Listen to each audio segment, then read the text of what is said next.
นะคะเพราะเขาเป็นมรดกด้านวัฒนธรรมมา Representative list of intangible cultural heritage. TV Channel 3 HD รายการต่อไปนี้ขอเชิญบรรทานได้หับสมการเดินแบบ Craft Elton Aga Motif Weaving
ก่อนนะคะและนี่คือนางสาวท่องเที่ยวลาวประจำปี 2018 Ladies and gentlemen, and this is Miss Lao Tourism 2018.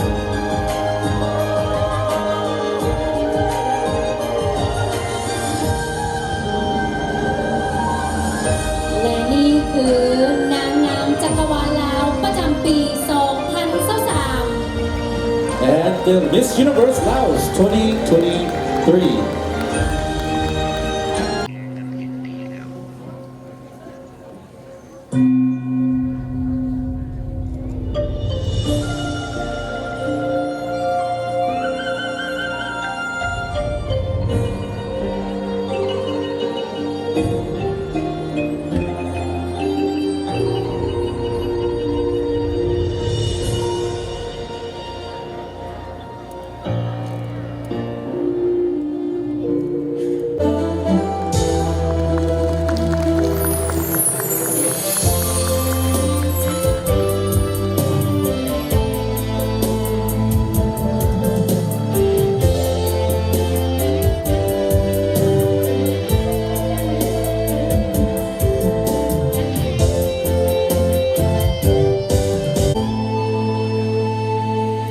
สองมือ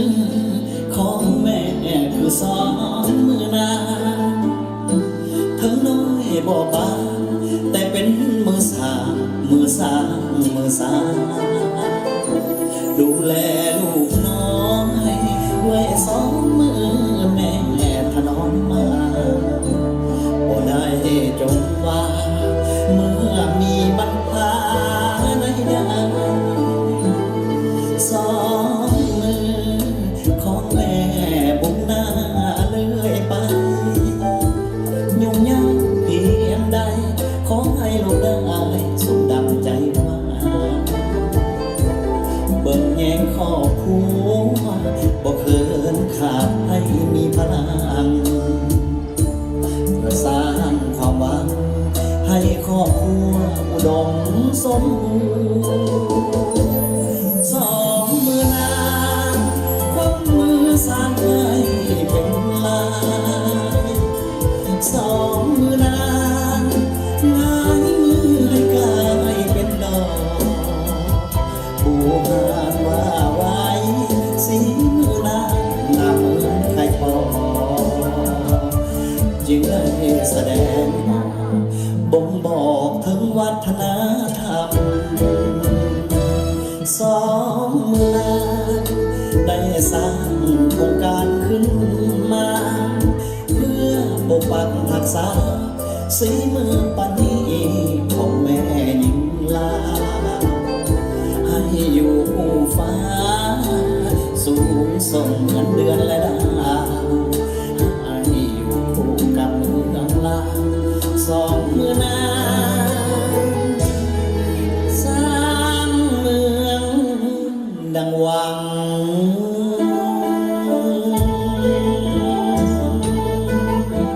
ของประชาชนแขวงหัวพันนั่นก็คือการจกลวดลายลงในผืนแผ่นผ้าเป็นรูปลายหน้าและเป็นรูปอื่นๆซึ่งเป็นมรดกตกทอดมาจากบรรพบุรุษแต่อดีตจนถึงปัจจุบันประดิษฐ์เบิร์ดโฟนโดยแสงพระจันทร์บัวพระจันทร์ประดิษฐ์ดนตรีโดยเม็ดคำแสงคำแสดงโดยนักศึกษาจากวิทยาลัยศิลปะแห่งชาติ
เสียงยิ่งลา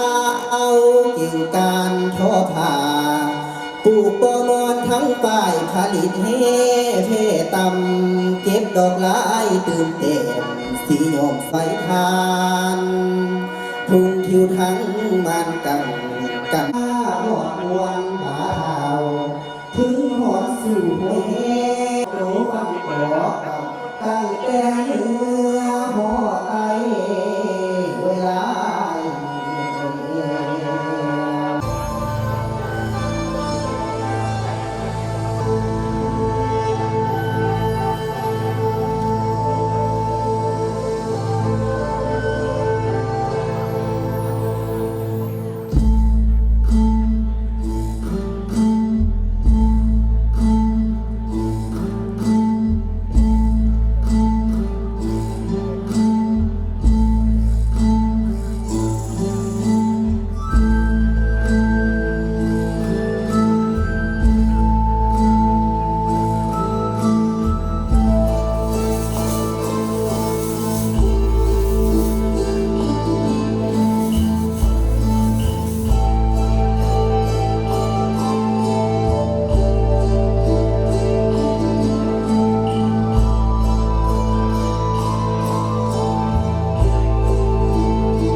มีตำนานกล่าวอ้างพระคำกองก่อนพญา